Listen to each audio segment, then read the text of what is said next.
Yippee-ki-yo-ki-yay, gone are the days of Ryan and playing with Jimmy and Tom. Yippee-ki-yo-ki-yay, gone are the days of living and being with Daddy and Mom. You have your records of Hoppy and Gene. They got that country feeling, you know what I mean. Every time Hi, welcome. It Takes a Village, and we are so excited today. We are visiting up at Rancho Oso, and if you're in Santa Barbara and you take Highway 154 over the hill, you're going to run into Rancho Oso. It is like a dude ranch. It has like camping. It has horses and a fabulous swimming pool. And we're very excited about our guest today because for It Takes a Village, we say who's in Santa Barbara, what's in Santa Barbara, what's needed in Santa Barbara. And today we have Amy Katz. Welcome, Amy. Thank you. Great. It's so great to have you. I've heard so many nice things about you. Oh, We're really excited. We've been waiting for this. well, it's mutual. Oh, thank you. Okay. I have some questions here, but we can just ramble on also. Sure. What is a primary activity you find yourself engaged in? Well, I'm an intuitive guide and a dream tender, Uh-huh. and I also do shamanic journey work. Wow, you're busy. So dreams and shamanic. Explain to me shamanic work. That sounds fascinating. Sure. Well, it's a form of healing, and it's where we facilitate a very deep imaginal journey where people go into like the deeper realms of psyche and they travel and they journey to get information for healing and for personal growth experiences. How long have you been doing this? For about 13 years. 13 years, wow.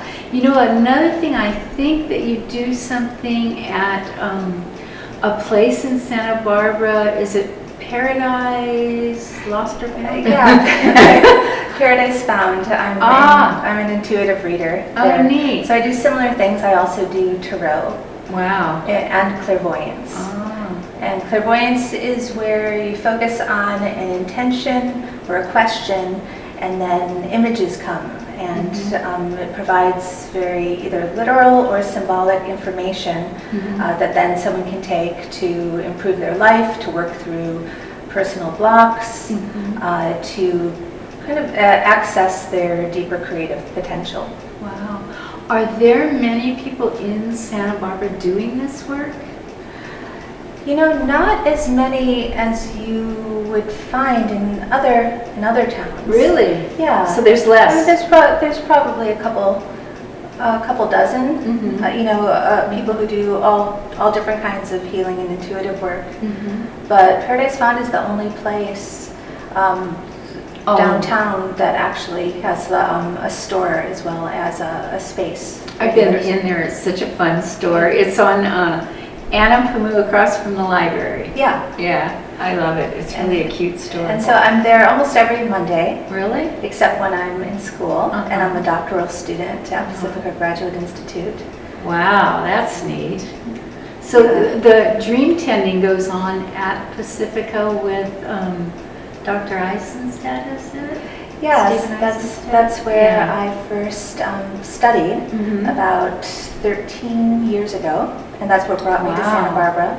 And then over the last 13 years, I've continued to study with him and other Neat. dream experts. Mhm. So now that's something that I integrate into my work, Mhm. both when I'm at Paradise Found and also at my home. I Wow. also go to people's houses to do Mhm. the work. So I that's take great. a very process-oriented approach, Mhm. where depending on what the person is presenting in the moment and what my intuition Mhm. tells me, I may Mhm. use any of these different Techniques modalities. or Yeah. modalities. Wow.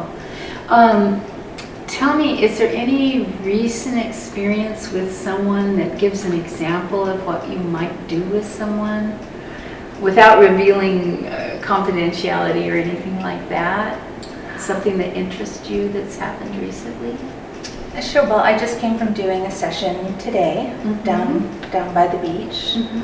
And there was a woman who was really heartbroken because she's been in love with a man for a while and the relationship isn't going very well. Yeah. So I led her through an imaginal journey Mhm. where she could really get to a deep heart space and she could realize like her deeper emotions Mhm. and get really honest with herself, because she realized that she wasn't admitting to herself the full range of what was Denial. going on. Uh-huh. Yeah, and we really helped clarify what she wants out of life. Mhm. And you know, she was sad because this relationship was ending, Mhm. but we discovered in the process that there's really probably someone coming up in her future that's even better for Better her. for her? Yeah, oftentimes Wow. people begin to lose hope Mhm. when something like that doesn't go right. Right. And people are often very afraid to change things in their life, even though deep down they recognize Mhm. that it's time for something to end. Mhm. You know, people, our psyches are very much like the earth and the seasons, you know, constantly changing. Mhm. If we just had summer all the time, or we just had spring all the time, Mhm. we couldn't survive, right? Right, The earth needs right. to go around and go through Cycles. the winter Yeah. and fall, and people are like that too, and relationships are like that too. So that's something that I help people do, is kind of work through the changing seasons and the transitions. Mhm. And I'm also a wilderness rite of passage guide, Mhm. so I actually take people out in nature where they Wow, that sounds fun. What hunk of nature do you take them to? Well, I have a cabin in Alaska, and so I've Mhm. led vision quests in Alaska, but also right here at Rancho Oso. Sometimes we go to the beach. Mhm. If someone has a favorite spot, I can take them there too. That's nice. And we use we utilize the mirroring nature of nature. You know, people can go out and they can look at a mountain, or they can look at an eagle flying over a mountain, and that will help make their spirit soar. Mhm. You know, if they've had tunnel vision and they go and they see birds flying, suddenly it's like their own wings expand and they're able to get a much bigger perspective on life. Tell me, Amy, what age do you think that you became aware that you had these kind of intuitive senses that were different from other people? Well, I didn't realize that they were different from other people. It was just normal. I have an identical twin sister, and Wow. and so from the beginning, we had a language between us where we didn't really have to say very much. We could just look at each other and know. And I think that when you you essentially share psychic space with somebody, and so you just kind of get used to sharing a soul with someone, and then it's just sort of normal to like know what they're feeling, know what they're thinking, and to be close. Yeah, and I think this is something that really everybody has, but they don't actually think about it, or they don't believe in it so much. So for myself, I had spontaneous psychic experiences all throughout my childhood and teenage years, but it wasn't until my 30s that I actually knew that I could do a psychic reading intentionally. Wow, fascinating. And do you want to hear the story of how that came about? Certainly. I was at a Halloween party, Mhm. and I was living in Denver at the time, and I had a witch's costume on. And when I was going out the door, I had taken this little cauldron as a prop and put tea leaves in it. And I had never read tea leaves before. But I went to this party and I was kind of bored. I went to a coffee shop next door with some new friends I had just met, and just playing around, I sprinkled the leaves on the table, and I turned to a new friend who was a doctor, and I said, "Do you want me to read your tea leaves?" And he said, "Sure." You know, we were just having fun. So I looked at the tea leaves, and all of a sudden I started to see images. So I started to describe the image, and told him about the vacation he was going to be going on, and rambled off about his relationships and things at work and that kind of thing. And all of a sudden, he got tears in his eyes. And he looked at me and he said, "I'm a very scientific man. I've always wanted to believe in intuitive things, but I needed proof." And he said, "And now I have proof, because everything you said was true." Oh my goodness. Did that startle you? It did, but my sister, Deborah Lynn Katz, she had been working professionally as a psychic at this point. She had gone to the Berkeley Psychic Institute. And so I kind of had it that if she, whatever she could do, because we're so similar, that I would be able to do at some point. But it did startle me to a degree, and then he invited me to a party at his house to do readings. Oh wow! And so I didn't quite know how it would go, but I thought, well, I'll just kind go. of ready or not. I'm not charging anybody. I'll just Yeah. go in and play around, and luckily people were pretty tipsy, so but it was really significant for me because. The feedback that I got from that was that I was very accurate at the same time. That's exciting. And it felt really good. And so after that, I was living in Big Pine, where I was studying at the School of Lost Borders to be a wilderness rites of passage guide. And I started to do readings at a little coffee shop. And so that was the first time I did it professionally. And that Do you was about remember 13 your years. age about then? Well, it was about 13 years ago, so in my 30s. 30s. Yeah. Wow. Yeah. And also when I was studying to become a Vision Quest guide, some of my mentors started to reflect back to me that when I was listening to someone's story and mirroring it back, which is something that we do when people come back from a quest or a rite of passage, that I was saying things and seeing things that they weren't telling me. And then at that point I realized that my whole life, I just took it for granted, like I would just know things about people and things would, just kind of come into my consciousness, and I just assumed everybody would know that ability. But that would get me in a lot of trouble sometimes too. How so? Well, like if I worked in corporate America for a while, and I would often be with people like at a meeting or with my supervisors in particular, where I would just know things. And it was like things that people weren't saying, but were underneath the surface. And most people are you study psychology too, so you know about this, how most people repress emotions and the things they don't want to deal with. And to me, I see those very easily. I pick up on that kind of information.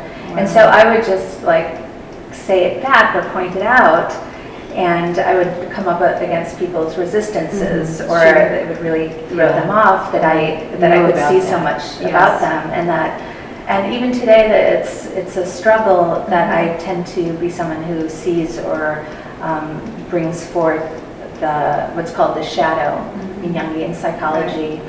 And a lot of people don't necessarily like to see what's in the shadow. So that's something that I struggle with. That's really difficult, because I think sometimes, like in terms of psychotherapy in the shadow, you need a vessel or a kind of context of safety that you communicate within, which is what therapy is, with set hours, set times, set people, guidelines.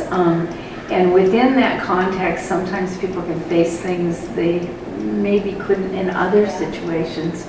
So I think it would be a real challenge when you can see something that you, especially if you feel it's really beneficial for the other person to hear this, and it's not quite got the context that you might feel comfortable about. That's a great Yeah. point. Wow. Well, in the department where I'm getting my Mhm. PhD, which is depth psychology, community liberation, and Mhm. eco-psychology focus, Mhm. we are learning different containers for communities and for groups to come together and to address the Right. shadow and concerns and problems. And I've actually been teaching communication at the college and university level Mhm. for the last 20 years. Mhm. So it goes right along with that. Right. But counsel practice and various forms of counsel and group work are really important because the average person is actually not going to go to therapy, and in Mhm. America, therapy is so expensive that it's often people who are very privileged or from Right. a certain class, a certain ethnic group that will go to therapy. So we're learning, instead of just getting people into the counseling room, which Mhm. is definitely valuable, Sure. but we're learning how to go out into communities and do the work and to have it really integrated, because it isn't just once a week or once a month that people need this kind of help. It's really, on a daily basis. So that's the Well, work. I think that's really rich, but I also kind of think of James Hillman, who taught, I believe, at Pacifica Graduate Institute, and he had some thoughts about kind of integrating therapy into the world rather than have it cloaked away into a shut building. So, And actually, he's one of the people that I draw inspiration from. And I am actually on my way to Flint, Michigan in the next couple of weeks, where I'm going to be doing field research work. Wow, that's And- exciting. Yeah, and exploring the Flint water crisis and seeing how I can use my skills, talk with people about their dreams in particular, and really listen to the voices of the river, the voices of the buildings, of the cities, and the people, Yes. to find out, what was it that really led to this crisis, and what can we do to ensure this kind of thing doesn't happen again, and how can we all heal from it? Right. Because of course the people in Flint, they're suffering Terribly. terribly, Yeah. but so are the rest of us. What happens there really affects the anima mundi, Right. which is the world soul. So Right. whatever's happening with someone, even if they're in Africa or Turkey or Iran, it's happening It's to part of us the world. on a certain level. Right. Yeah. It would just be an amazing story how that happened. And maybe we shouldn't be so amazed, but that is certainly an example of people not being cared for in the most Yeah. blatant, overt manner. I mean, it's shocking. I think it's really potentially really wonderful what you're doing to kind of put more light on that. It just seems such a tragic situation. It is, and it's, I know people are really suffering. Yeah. It's interesting you picked that particular endeavor for your doctorate or your project or your summer project or what. Well, I was listening to the news, right when it happened, and I was horrified. Water is Life. yeah, it's so essential to us, and that in this day and age, and that it would affect an entire city. It's shocking. And I was also really curious about Flint, Michigan, itself, that it's been, I remember watching Michael Moore's film about it, and it's been a city that's been wounded and suffering for a long time. So there's something about that particular place that is special, and I think offers an opportunity for growth and transformation for the people there, but also for the rest of us. Is that something like, why is this city being wounded so much? Yeah, there's something Yeah. there's something historical happening, and there's something Psychological. yeah. But that's what I'm going to go and try to find out. In my initial research, I'm finding some really fascinating historical stories about the native peoples who lived on the land, and then the conflict with the settlers and the trappers that came. So there's actually a very bloody and violent history of different tribes massacring each other. Interesting. Yeah, and in fact, one story I read was that there was such a bloody massacre of one native tribe against another that it was considered to be a haunted area and a cursed area. And at one point, no indigenous tribes would go and live there because when people would go and try to be there, they would experience all kinds of paranormal activity. Okay. But after a while, the white trappers came in, and then after that, of course, the corporations, and there's been such a history of pollution. So Yeah, we'll see it's what amazing. happens. But another thing that I'm really interested in is bringing the Global Dream Initiative to Flint and to other wounded cities, and that's an endeavor that my mentor at Pacifica, Steve Eisenstadt, started. I've heard of that. Say it again. So it's called the Global Dream Initiative. Global Dream Initiative. I've Yeah. heard about it. I'm not quite sure what it is. Well, just the very quick version Sure. is that it's an effort to bring dreams and the values of psyche and opening up to what is like, as we were talking about before, like the deep undercurrents. And that when we enter imagination and when we enter the dream world, that's where what is real under the surface is, and that's where we can access the information that will lead to the greatest healing, the greatest alleviation of suffering. And so encouraging people to share dreams, to look at the images of their dreams, and there's something too, both about paying attention, animating the presences, and sharing the dreams in community. And this is something that all indigenous people did, all of our ancestors, everyone's ancestors used to really pay attention to what was happening at night. And in our modern culture, we're just so cut off from that. You know, I can't help thinking, I know it's kind of a strange pondering, but I think, what if the leaders of corporate America or corporate anywhere really focused on their dreams and started to enter into that really kind of mystical, mythic domain? It just seems they're not compatible, you know, to certain activities. Well, they could be. They could be compatible. I have a fantasy about going to Washington, D.C. and tending the dreams of the president, of the Congress. And That would be I think that interesting, the this, Senate.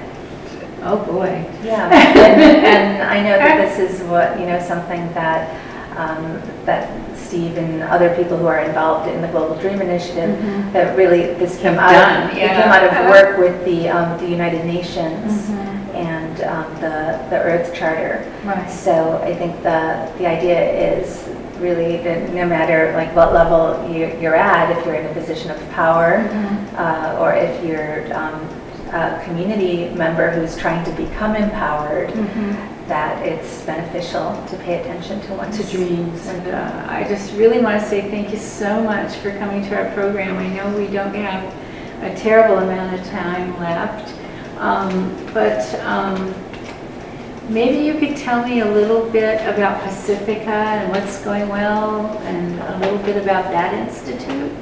I think we have 2 minutes left. Well, like I said, I started off with the dream tending and taking public programs, and then started on my doctorate there. It's intense. We're learning about genocide, about discrimination, about intergenerational transmission of trauma, how over the generations wounding is like passed down through the collective, and then what we can do to make things better. So it's not easy work, but we have very close cohorts, where we stay with the same students throughout the years, and my classmates, for the most part, are wonderful and supportive. How many is in your cohort? How many I students? think we have 19. 19. Yeah. And so to go from the doctorate and master's program, it might be 5 years with the same 19 people if they hang in. Well, it's Already 5 years. there. Okay, it's 3 years of coursework and then 2 years of dissertation. 5 years. Okay. It sounds like a long time, but It sounds like a lot of work. It is a long time. It is a lot of work. We have so much reading to do, Yes. but it's fascinating in it. So it encourages us to grow emotionally, spiritually, psychologically, and intellectually.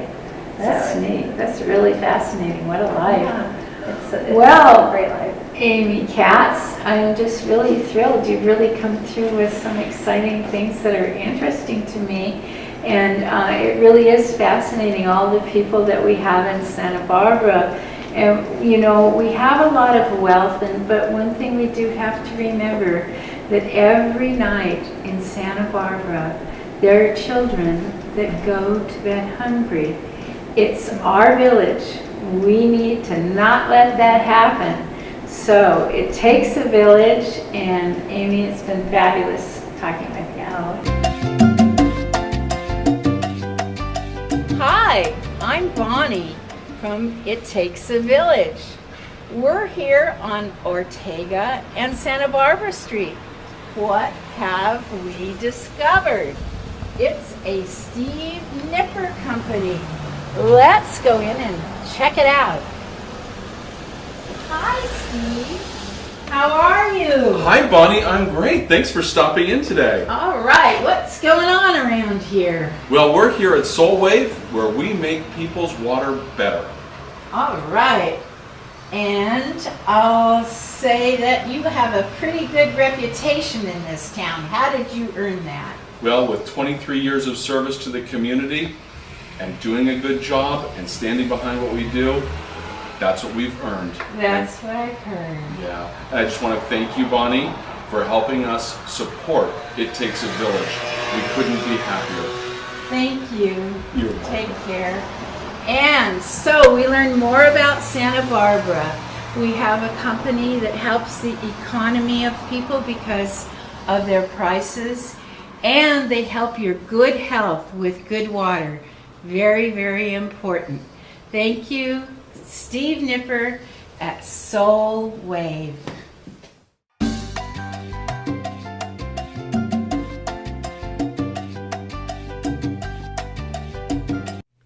Hi, I'm Chris Jensen from Jen's Guitar and Music Company, and I'm proud to sponsor It Takes a Village. And just so you know where we are, here's my card.